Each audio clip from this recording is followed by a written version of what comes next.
Gravando, então. É bem assim, não te preocupa o que tiver, a gente vai editar, enfim, foi bem leve. A gente só quer saber mais ou menos assim, uma impressão tua a respeito de como se dá essa visão da psicologia em relação à atividade do pichador, né? Como é que se, pelo menos como é que das teorias, ou enfim, que tu acaba trabalhando, como é que se enxerga essa atitude dele? Na verdade, a psicologia pouco se interessou ainda por essas questões, né? A pichação é algo não muito velho, mas também muito novo, assim, há poucas pesquisas relacionadas a esse tema, assim, mas a psicologia social sempre se interessou por manifestações culturais, né? Manifestações sociais. E eu que parto dessa vertente me interesso porque, de certo modo, eu acho que toda forma de expressão do sujeito é uma expressão válida, né? Agora a gente tem que ficar atento e tentar dialogar com essas pessoas, né, enquanto psicólogo e pesquisador das questões sociais, tentar escutá-los, né, tentar de certo modo se aproximar deles, produzir conversas, enfim, para ver o que a gente pode, né, o que isso quer dizer de certo modo, porque eu acho que ninguém tem uma resposta ainda sobre isso e acredito que o mais certo a se fazer é dar um espaço de escuta para eles até então. E o que tu acha que a partir desse espaço de escuta pode ser gerado, enfim, qual é a expectativa? Conhecendo assim, a história da pichação e pensando a pichação mais em São Paulo, assim, em Santa Maria se difere um pouco, mas também tem similaridades. Assim. A gente sabe que é um ato transgressor e eles querem, né, às vezes, que isso seja uma transgressão. Eles sabem do que é fora da lei, enfim, que não se pode pichar um muro do outro, uma propriedade privada, assim. E eles estão, de certo modo, estão produzindo essas transgressões, né? Muitas vezes a gente sabe e percebe que eles não querem nem dialogar, né? Eles querem fazer isso por N fatores. Eu acho que a gente tem que tomar cuidado também para não generalizar, né, o que os pichadores querem, porque são crises diferentes, são distintos grupos, distintas pessoas com singularidades diferentes, muitos querem se expressar, muitos querem protestar. Que tipo de pichação a gente está falando, né? E isso eu quero tentar entender, assim, de certo modo, enquanto psicólogo, e acho que a psicologia social um dia vai começar também a pesquisar sobre essas questões. Assim. E do que tu percebeste, quais são esses N fatores que levam esse jovem a pichar? Pois é, repetindo, eu acho que tem uma questão que se escuta muito em São Paulo, que é do corre existencial, por exemplo. Se sabe que em São Paulo a questão que fica muito clara é que os pichadores vêm, na maioria das vezes, de periferias, né? Então, o que eles querem? Eles argumentam, isso não sou eu que estou, né, tô compartilhando, que eu escuto dos vídeos, entrevistas que eu leio, enfim, que eles querem se expressar de alguma forma. E eles dizem, inclusive, que essa é uma possibilidade, subir lá no 30º andar e colocar seu nome é uma forma de se colocar no mundo, né? Eu vejo essa perspectiva chamo de visibilidade não assistida, não olhada, né? Porque o nome está lá, tu não sabe quem fez, mas, aliás, tu vê que o nome está lá, mas tu não conhece a pessoa, tu não assiste ela, tu não sabe o que ela está querendo dizer.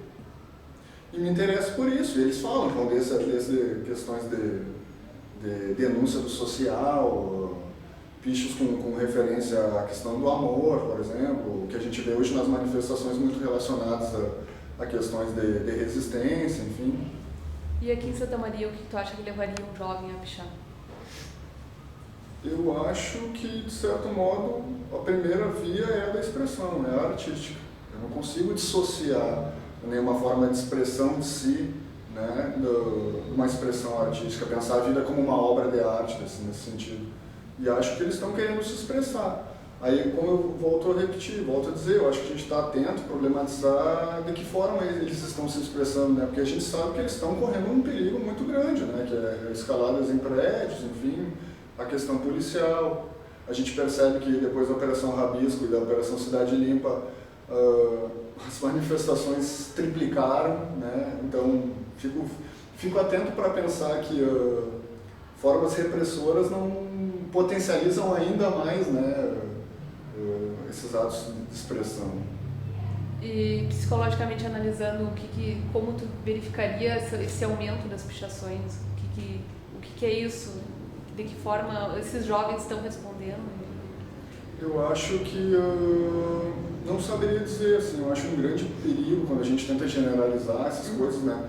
Me interesso muito por ainda tentar estudar isso, acho que a gente ainda não sabe, muitas vezes, o que eles estão querendo dizer.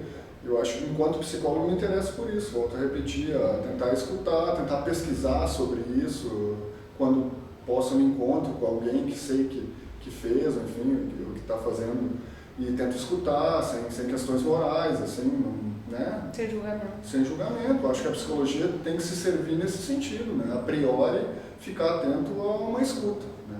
É isso quase que o pressuposto teórico da psicologia, da fala e escuta aqueles que não são muitas vezes ouvidos, assim. Mas sobre a questão falando de questões psicológicas, sabe-se que tem perspectivas de tentar patologizar, criminalizar, né, essas ações, enfim. Como eu digo, acho que a gente está, de certo modo, impossibilitando o diálogo quando a gente fecha nessas questões. Assim. E me pergunto gostaria de saber se tem profissionais da saúde envolvidos com essas questões, assim, técnicos que estão, né, falando sobre isso, assim, porque sem escutar, sem saber, de certo modo, o que eles estão querendo dizer, acho muito perigoso, né, a gente tentar patologizar, de certo modo dizer que está relacionado a alguma doença, algum distúrbio. A gente percebeu que alguns entrevistados, eles diziam acreditar que esses jovens tinham problemas psicológicos, esse era o termo. Aí essa foi a razão que a gente resolveu te perguntar, e como psicólogo a gente te pergunta, esses jovens que picham, eles têm problemas psicológicos? Eu acho que é uma pergunta muito ética, assim, mas respeitando também a ética da psicologia e a minha ética, eu acho que a priori a gente não pode alegar isso. Pergunto, pessoas que estão alegando isso entrevistaram esses profissionais, usaram de artifícios técnicos ou de profissionais de saúde para escutar eles, para saber se eles têm problemas, distúrbios psicológicos, ou isso está partindo de uma simples visão simplista, generalista dessas questões? Porque me parece mais que tem aspirações políticas e aspirações de controle, né? Higienização, de certo modo que a gente sabe que isso está na história da medicina, da psiquiatria, da própria psicologia, isso são modos de controle, né? Então, acho perigosíssimo a gente, de antemão, a priori, falar que esses jovens têm algum distúrbio psicológico. Algumas pessoas diziam também que achavam que isso era próprio da rebeldia. Rebeldia do jovem, enfim, tu acha que teria alguma correlação, não tem correlação? Como é que tu enxerga essa questão comportamental do jovem pichador? Eu acho que o Estado está sempre contra a rebeldia, né? E o que mais me interessa como pesquisador é saber que pessoas, independente da sua classe social ou da sua condição social, enfim, da sua faixa etária, estão produzindo formas de resistência para se expressar, né? Eu acho que é isso que é interessante para mim, né? Pensar nesses movimentos. E de que forma a gente está fazendo isso que eu me preocupo, assim. Não sei se responde, acho que eu tenho que cortar, porque eu fugi da... Não tem problema. E aquela questão da propriedade mesmo, tu disseste, né? Sim. Qual é a tua impressão a respeito dessa própria forma de resistência desse jovem, do comportamento, enfim?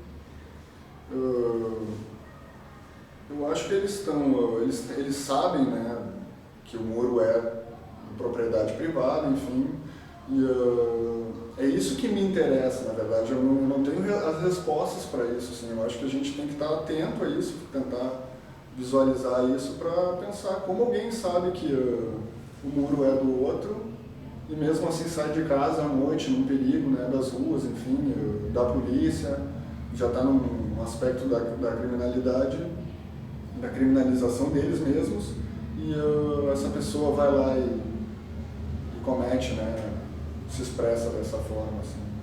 Não saberia realmente dizer, né, o que significa isso. Eu gostaria muito de ouvi-los. Acho que esse é o caminho mais interessante. Uhum. E tu conseguiria, a partir de algum teórico ou algum psicólogo, classificar essa atividade ou tentar justificar, tentar explicar essa atividade do jovem?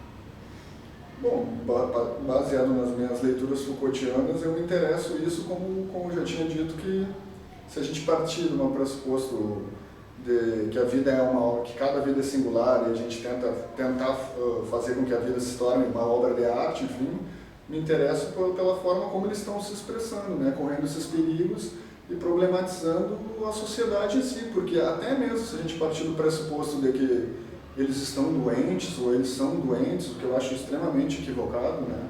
A gente fazer isso, então eles estão nos denunciando que a sociedade, de certo modo, né, está adoecendo eles, né? Ou enfim, alguém está adoecendo eles, né? E eles não estão dissociados do social, né? Então eu gostaria de ouvi-los se eles estivessem doentes mesmo, como estão tentando alegar, para ver que denúncia eles estão fazendo desse social, né?